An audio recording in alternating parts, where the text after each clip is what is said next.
Okay, on this question 7, we've got the equation of a curve, and the point P is x coordinate 1, and we need to find dy by dx at P, and we need to show that the answer is 3. So it's a show that question.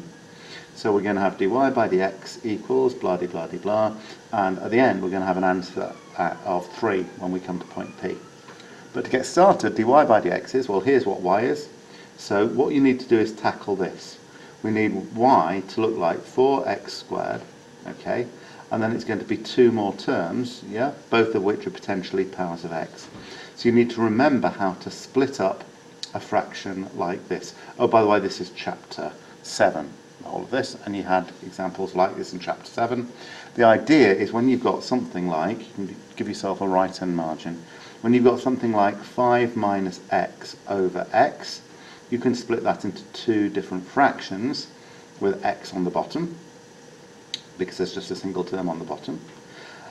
And then each of these, well, it may simplify.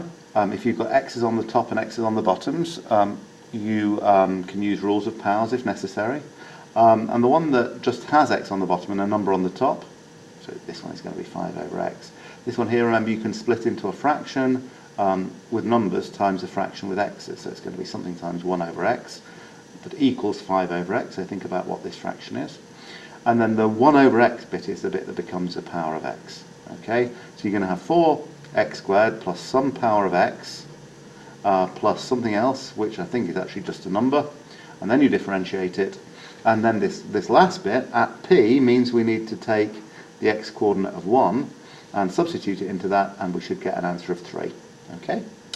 Then in part B, find an equation of the tangent. Okay, so this is trigger stuff. Okay, a tangent is a straight line. So what 2 things do you need for a straight line? You need a point and you need a gradient. Okay. Now what point does it go through? Well, the gradient of the tangent at P. Have we got the coordinates of P? Well, I've got the x coordinate of P, so I need a y. Okay. Now I've got various other things floating around. I've got this equation dy by dx, but I don't want that, I want y. So y equals this, so I need to put my x coordinate into that. So I need to find out what y is when x is 1, and that will give me some coordinates. And then the gradient, well, gradient could mean 3 things. It could mean dy by dx, or it could be the m in y equals mx plus c, or it could be the 2-point method. But for tangents, where we're using dy by dx and we've got a curve, we know that the gradient's coming from dy by dx. In fact, I've already got the gradient at P, is 3, in part A. So I'm using that 3. Now, do I have to make it perpendicular or not? So is tangent the one that has the same gradient as dy by dx, or is it the one where you have to make it perpendicular, or is that one the normal? So you use the correct gradient, either 3 or 3 adjusted, depending on which one it is, and you use the y minus y1 recipe, and the whole thing's only worth 3 marks, so really there shouldn't be that much that you have to do there.